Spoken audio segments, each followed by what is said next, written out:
نحمدہ ونصلی علی رسولہ الکریم اما بعد فاعوذ باللہ من الشیطان الرجیم بسم اللہ الرحمن الرحیم. My name is Kalsoom. I am the student of FSC Part 1. The topic of my presentation is تکبر. تکبر کیا ہے؟ تکبر یہ ہے کہ اگر ہمارے پاس کوئی چیز ہے اور ہم اپنے آپ کو بڑا ظاہر کریں اس کی نسبت جس کے پاس کچھ بھی نہیں ہے. تکبر یہ ہے کہ ہم اپنے والدین سے اکڑ کر بات کریں. تکبر یہ ہے کہ ہم اپنے بڑوں کا احترام نہ کریں. تکبر یہ ہے کہ ہم اپنے چھوٹوں پر شفقت نہ کریں. کچھ دیر پہلے ایک اسٹوڈنٹ آئے تھے جنہوں نے والدین کے حقوق بیان کیے تھے. ان میں یہ بھی تھا کہ والدین کو اف تک نہ کہو. سورہ بنی اسرائیل کی آیت ہے فلا تقل لہما اف. اپنے والدین کو اف تک نہ کہو. یہ تکبر میں شامل ہے. تکبر صرف اللہ تعالیٰ کی ذات کو شامل ہے. ہماری اتنی اوقات نہیں کہ ہم تکبر کریں. اور چھوٹوں پر شفقت نہ کرنا وہ بھی تکبر ہے. آپ صلی اللہ علیہ وسلم نے فرمایا وہ ہم میں سے نہیں جو بڑوں کا احترام نہ کرے اور چھوٹوں پر شفقت نہ کرے. آپ صلی اللہ علیہ وسلم نے صاف انکار کر دیا ہے کہ وہ ہم میں سے نہیں، یعنی کہ دائرہ اسلام میں سے وہ خارج ہو جاتا ہے.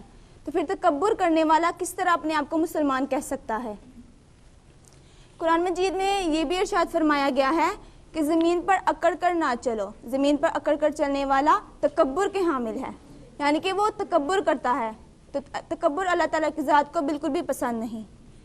ایک صحابی نے آپ صلی اللہ علیہ وسلم سے پوچھا کہ قیامت کے دن لوگ چونٹیوں کی شکل میں کیوں ہوں گے؟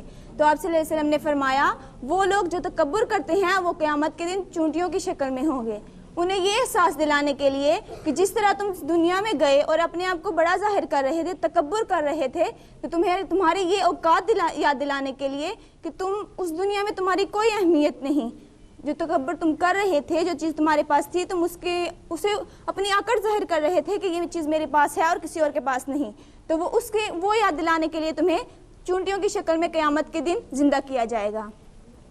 تکبر سے بچنے کے لیے کچھ ذریعے ہیں، جس طرح کہ اگر ہمارے پاس کوئی چیز ہے تو ہم ظاہر نہ کریں دوسروں کے سامنے کہ ہمارے پاس ہے. اس سے تو ایک یہ ہوتا ہے کہ اللہ تعالیٰ کی رضا بھی حاصل ہوتی ہے اور جس کے پاس وہ چیز نہیں ہے اس کی دل جوئی ہو جاتی ہے.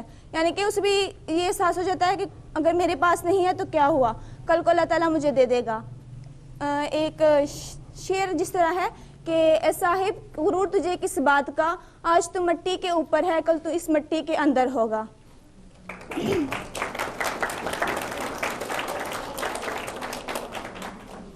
اس سے یہ ظاہر ہوتا ہے کہ اس دنیا کی کوئی اہمیت نہیں. اگر ہم اس دنیا میں ہیں، ہمارے پاس کچھ ہے بھی ہے تو اس کی کوئی اہمیت نہیں. اللہ تعالیٰ نے فرمایا ہے کہ اگر میرے سامنے اس دنیا کی اہمیت ہوتی ایک مچھر کے پر کے برابر بھی تو اس دنیا میں کوئی کافر کو میں پانی نہ دیتا. یعنی کہ اللہ تعالیٰ کے سامنے اس دنیا کی کوئی اہمیت نہیں. اللہ تعالیٰ کافر کو بھی خوشیاں دیتا ہے. جو چیز ہمارے پاس مسلمانوں کے پاس ہے وہ کافروں کے پاس بھی ہے اور وہ اس پہ خوش ہیں.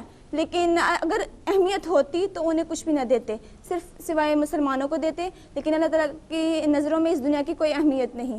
اس لیے ہمیں چاہیے کہ غرور و تکبر سے دور رہیں اور آپ صلی اللہ علیہ وسلم کی سنت کی پیروی کریں اور اللہ تعالیٰ کی رضا حاصل کریں. شکریہ.